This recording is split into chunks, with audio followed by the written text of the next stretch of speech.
Malaki to. Pwede naman untok to. O basta anak, maghinay-hinay ka pa rin ha. Pero natutuwa ako mabilis yung recovery mo. Salamat, Nay.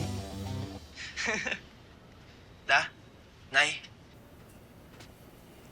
Wag po sana kayo magagalit, ha? Itutuloy ko po yung training ko. Nadia, alam mo ba kung bakit mabilis naka-recover itong anak mo?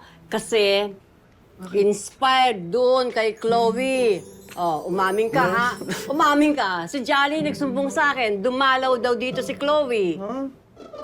Nako anak ha, meron kang hindi kinukwenta sa akin. Bakit may nililigawan ka na ba? O baka naman may girlfriend ka na. Nay, matagal ko na po kasing gusto si Chloe. Balak ko po siyang... Ligawan? Ay sus, in love na yung anak ko. Bakit type ka ba ng Chloe? Eh, kamusta naman yung background niyan? Yung magulang niya, kamusta?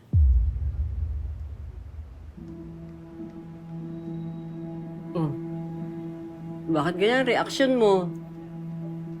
Nakilala mo na ba yung mga magulang? Ano, hindi mabait? Tatay po kasi ni Chloe yung dating kalaban ni tatay. Si Kaloy Olivares po. Naku anak, medyo nag-aalala ako sa'yo ha. Hindi mabuting tao yan si Kaloy.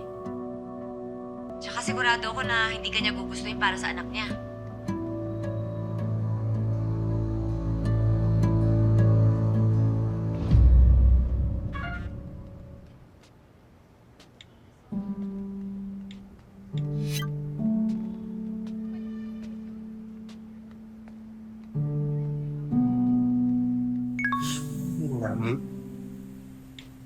What?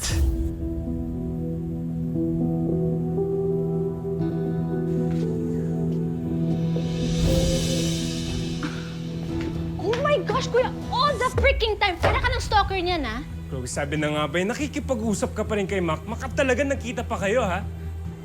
Wala kang proof. Chloe, I swear, kapag nakita ko kayong dalawa na magkasama ulit, sa hospital mo na siya makikita. Oh, and definitely, hindi na siya makakabalik sa Guerrero. Magaling si Makmak. We've seen him fight, kaya I know na Alex Guerrero will keep him. Sige, usahan tayo. Go! But if I win, hindi ka na mangingialam sa gamit ko and even in my personal affairs. Sige, pero pag natalo ka, ika-cut off mo na si Mac. Is that a deal? Come on. Okay, deal. Kasi confident ako na Makmak will bounce back in boxing. You wish. Yeah, tingnan natin. Bo,